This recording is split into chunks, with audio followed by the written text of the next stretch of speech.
매일경제 기사인데요. 이게 굉장히 중요하다 보니까 화면에 천천히 나옵니다. 이게 그만큼 무겁습니다. 지금 혼란스럽고요.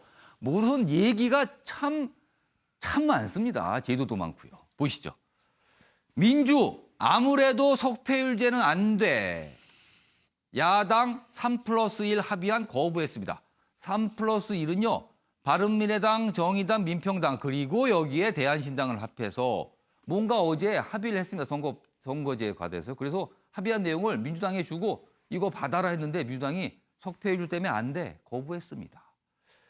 여기 보시면 민주 수도권 의원들 반발이 컸다. 연동형 캡 30석은 수용할 듯. 비례의석 따먹기 꼼수로 위성정당 난리 무료도 확산되고 있다.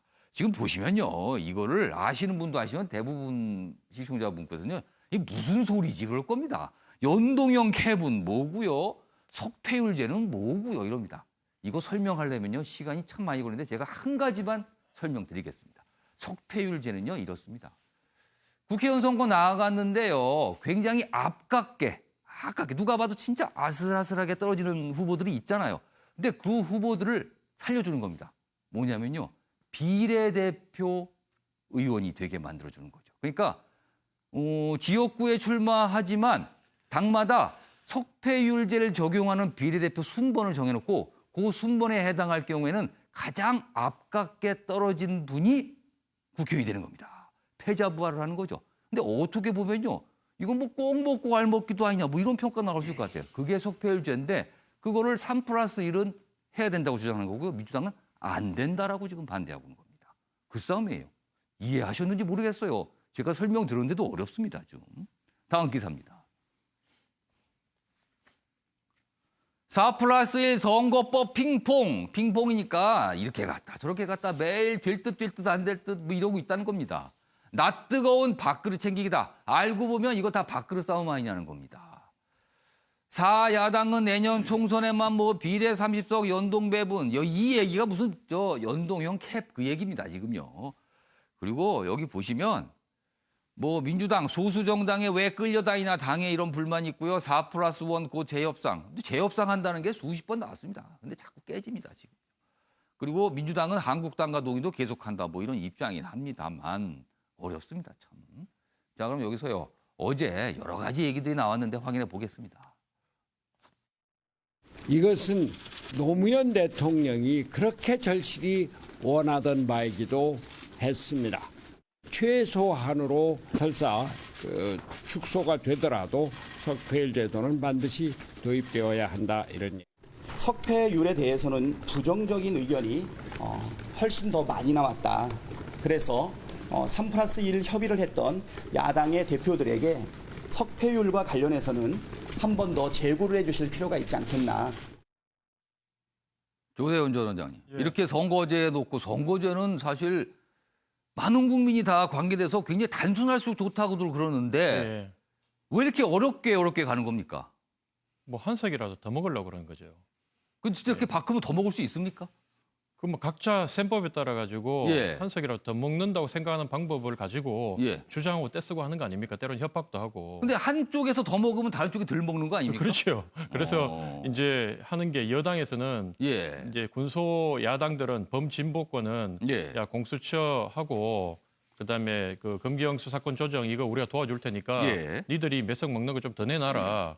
그 어차피 앞으로 우리가 이제 당선이 더 되면 당신들 도와줄 거 아니냐 이 논리고 여당 입장에서는 한석이 아깝지만 자기들이 대통령 공약한 부분이 있고 하다 보니 그걸 밀어붙이려고 하다 보니 이쪽하고 손을 잡을 수밖에 없는 상황이죠 지금. 예.